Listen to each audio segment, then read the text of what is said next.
Hello, I'm Natasha Fontanelle and this is my Quietly Making Noise video guide.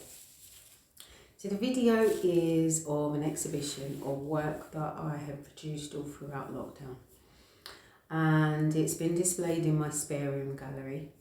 The exhibition is an exploration around the term quietly making noise, and it's a tagline I've been using for a little while, and I kind of wanted to just investigate that.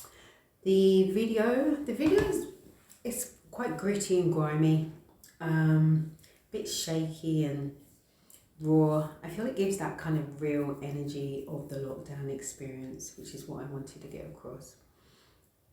The music is that runs all the way through the video is a track called Golden Solitude by 4hero featuring Ben Sigway, and it's from an album called Creating Patterns, which is an album I actually really looked forward to receiving because I had the previous album 2 pages and I really looked forward to this.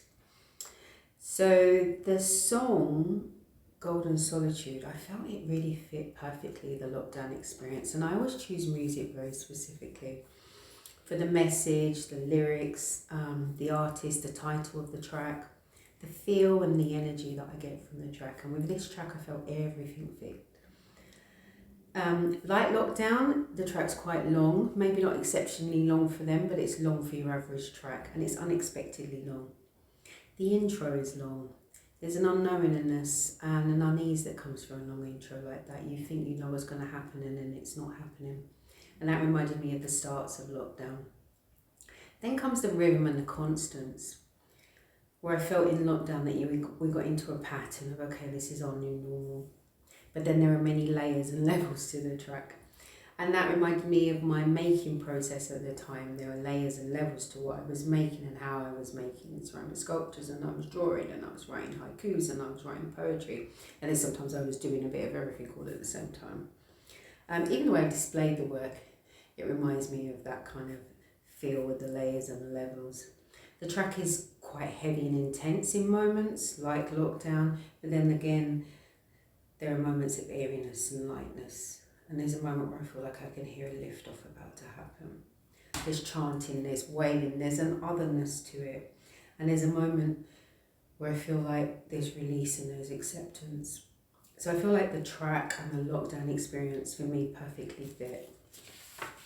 I used this track before in a performance arts piece, and you can see that projected on the wall, and I've got my hands behind my back.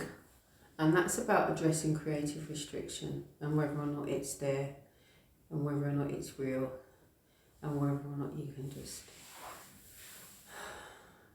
release. I made ceramic sculptures and wearable art a lot during the beginning parts of Lockdown because that's what I had to hand. I had a lot of fired clay in the house and I could just make. I had easy access to it and I could sit and I could sew. And I didn't really move from one spot. It was kind of an obsessive time. I just stayed in one spot and just made and ingested and took in, and then it all poured out. Regurgitate, expel, which is kind of how I work anyway. I often get lost in the making, and then I don't really like to control the process. I just like to guide it and then make sense of it all when it's finished. There were many moments of overwhelm during this time. I especially felt a lot was being thrown at me, especially the fear. And as much as I was doing my best to block it and stop it, I felt like it would always seep in. And then it was around that time I wrote the poem Quiet Please, which was a plea for quiet. Battling the fear became very exhausting, and it was almost a job in itself. And I got very tired during that time. I had to really meditate hard and really focus on staying in the now. Wrote many poems. I wrote new poems, finished old ones, performed some, and I had one long running poem that would not hold together. And then I discovered a haiku tutorial by Ursula Rucker, who is one of my favourite poets, who has incidentally worked with 4hero. And I really got into the haikus because I thought they perfectly described the Lockdown experience. They have very strict guidelines, 5, 7, 5 syllables, 3 lines tight. And again, it was about working within a small space, limitations, finding creativity within restriction. And then within that process, I find enjoyment but frustration. There were limits to freedom, but freedom was also limitless. And again, it brought me back to having to quietly make noise, make a big impact in a small space. And then I went back to that long poem that wasn't working, and I realised there were haikus waiting to happen, just blasts of thought. And all the poems reflect the moment and what I was feeling. I wrote many around the murder of George Floyd, watching his murder in another police snuff film, observing the response to his death, observing the response to the Black Lives Matter movement, response to protests. I felt like black people being told to go and make noise quietly, why they're protesting again, why they're pulling down statues when they go and write a quiet letter. Seems like people had been making noise, but the noise was too quiet and it was time to make some real noise. And the noise came because we just come out of a pressure cooker situation of lockdown. 2 minutes out of lockdown and black men are being killed.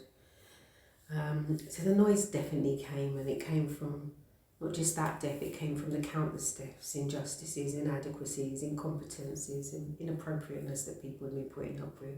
So noise came and the noise scared some people. And then that brought me to my mask piece.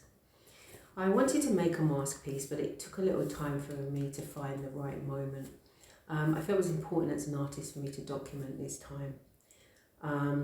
And then I made the mask piece, and again it made me reflect on the quietly making noise, because I saw the mask as a muzzle, as compliance, as keep quiet.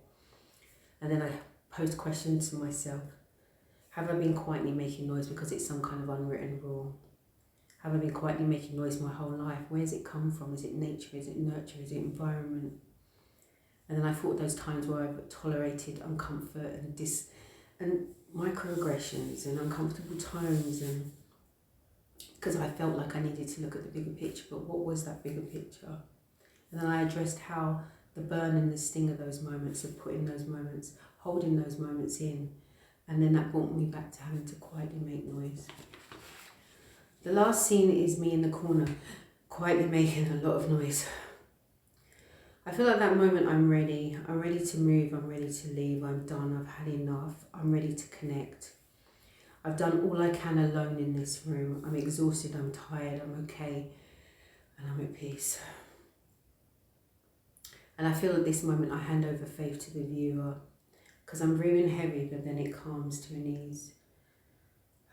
Because I feel like the viewer is about to set me free from just being with me. And then there's silence. Thank you.